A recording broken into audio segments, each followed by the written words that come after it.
मिट्टी के नहीं तो लोहे के लेके आओ, लेकिन ये एल्यूमिनियम के बर्तन आपको बीमार करने वाले हैं। और मैं आपके फायदे की बात कह रहा हूं, मैं अपने फायदे की नहीं कह रहा हूं। मेरा क्या लोभ है, अगर आप एल्यूमिनियम की जगह लोहा लेके आओगे तो क्या मेरा कारखाना चलने वाला है क्या? आप बीमार ना पड़ो इसलिए मैं कह रहा हूं, आप मेरे भाई हो, एक रिश्ते में मेरे भाई क्यों हो? क्योंकि जिस ईश्वर ने आपको बनाया उसी ने हमें बनाया है, इसीलिए आप मेरे भाई हो। अलग बात है कि भटके हुए हो, और एक भाई का कर्तव्य अगर मैं जाग गया हूं तो आपको मैं पुनः जगाऊं, और यही पुनर्जागरण है। मैं पुनर्जागरण के माध्यम से रात दिन सुबह शाम मैं इसके लिए पागल हो चुका हूं। मैं लोगों को पुनः जगाता हूं, और मेरा जितना जीवन है मैं समर्पित किए हुए हूं देश के लिए। मेरे गुरुजी राजीव भाई दीक्षित जी ने भी जीवन समर्पित किया था, और मैं भी ये जीवन समर्पित कर रहा हूं देश के लिए।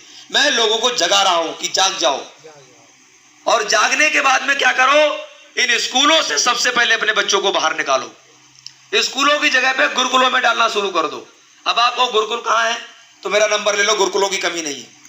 आप 100 रुपए 200 रुपए 300 रुपए फीस स्कूल में देते हो, ठीक है। उसके बाद में बच्चा घर पे रहता है तो दिन भर में कितना खा लेता होगा, कितना खर्च कर देता होगा? लगभग मान लो वही लगभग 100 रुपए एक बच्चा कर देगा आराम से। अरे भोजन पानी चाय चीनी थोड़ी बहुत चीज वगैरह मान लो तो 100 रुपए हो गया। 100 रुपए के हिसाब से महीने का कितना हुआ जी? 3000 रुपए हो गया। 3000 छोड़ो, आप मुझे 2000 रुपए दो। अच्छे से अच्छे गुरुकुल में मैं उसको बच्चे को डलवाऊंगा। उस गुरुकुल में देना हमें नहीं देना, मैं नहीं ले रहा हूं। उस गुरुकुल में 2000 रुपए फीस, 2500 रुपए फीस, जितनी भी है, अच्छा बच्चा आपका VIP बन के ना निकले तो मेरा नाम कमल यादव की जगह पे कोई दूसरा नाम आप रख देना।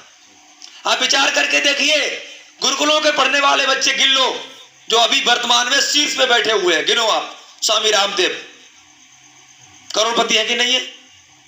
आचार्य देवव्रत जी गुजरात के और महाराष्ट्र के राज्यपाल हैं वो।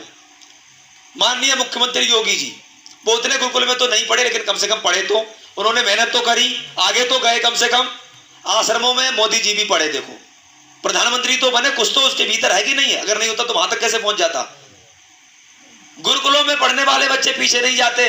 आप ये मत समझना गुरुकुलों में पढ़ने वाले केवल बाबा बनते हैं। गुरुकुलों में पढ़ने वाले बाबा नहीं, गुरुकुलों में पढ़ने वाले पूरे देश को चलाने वाले बनते हैं। और आज जिन गुरुकुलों की हम बात कर रहे हैं, इन्हीं गुरुकुलों की बदौलत से हमारा देश सोने की चिड़िया था। क्योंकि राम गुरुकुल में पढ़े, कृष्ण गुरुकुल में पढ़े, हनुमान गुरुकुल में पढ़े, अर्जुन गुरुकुल में पढ़े, युधिष्ठिर गुरुकुल में पढ़े, कर्ण गुरुकुल में पढ़ा, दुर्योधन गुरुकुल में पढ़ा, ये सब गुरुकुल में पढ़े। और गुरुकुलों में पढ़ने के बाद भी इन्होंने कितने कितने बड़े बड़े अस्त्र बनाए।